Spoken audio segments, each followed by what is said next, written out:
again? Couldn't have perfected the broom upgrades without your help. As always, I have a special prize for you. What are we looking for today?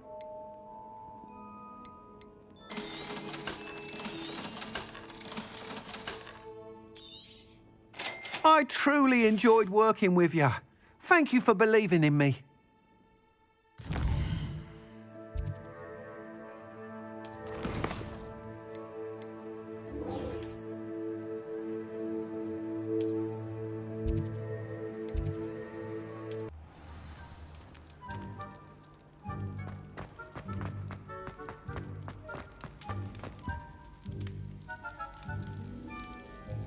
I have been meaning to speak with you. I still can't believe we escaped the Ashwinders. You may not realize it, but you are the talk of the school since you saved me that day. I wonder how everyone knows about it. I told my mother in the hope that she would be more forgiving of what I have been up to if it came from me.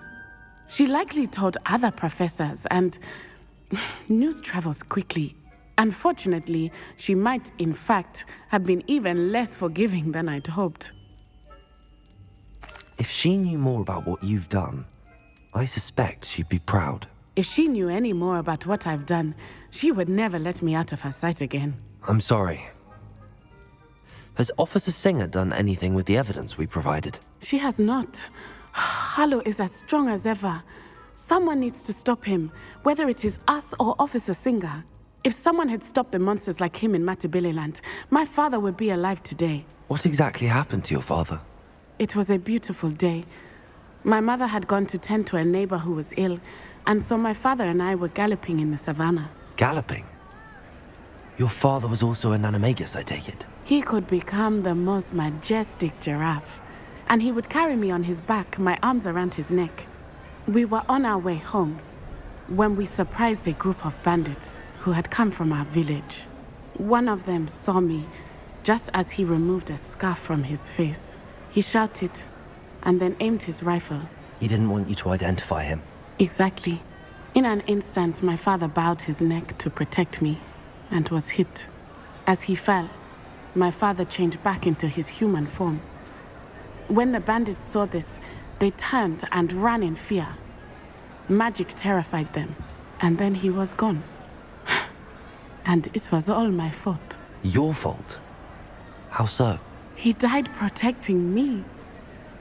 If I had been capable of protecting myself, he would still be alive today. My mother and I tried to go on without him, but it became too much for us there. A few years later, we left to come to Scotland.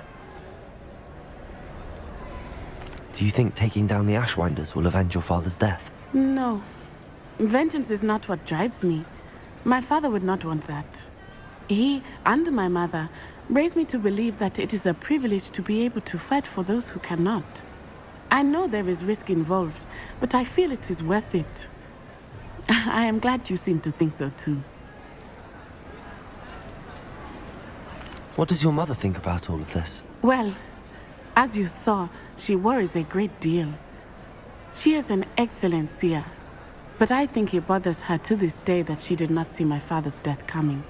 She misses him, as do I.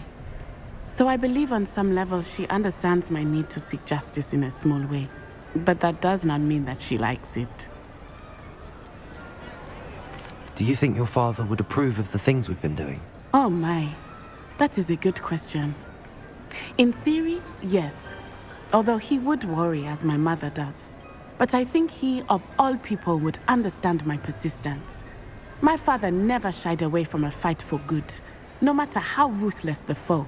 And I think he would have enjoyed knowing that I had a compatriot like you. I'm sorry, Natty. I can't imagine what you've been through. Your father sounds exceptional. He was. Truly extraordinary. And thank you for your kind words. We all have our burdens. My father had a saying about that. Yes, I remember. Rain does not fall on one roof alone. Exactly. Soon you and I will put an end to the Ashwinders, beginning with Harlow. And once he is gone, we will turn our attention to Rookwood. We are making progress, and we will succeed. Thank you again for saving me. You deserve all of the praise you have received.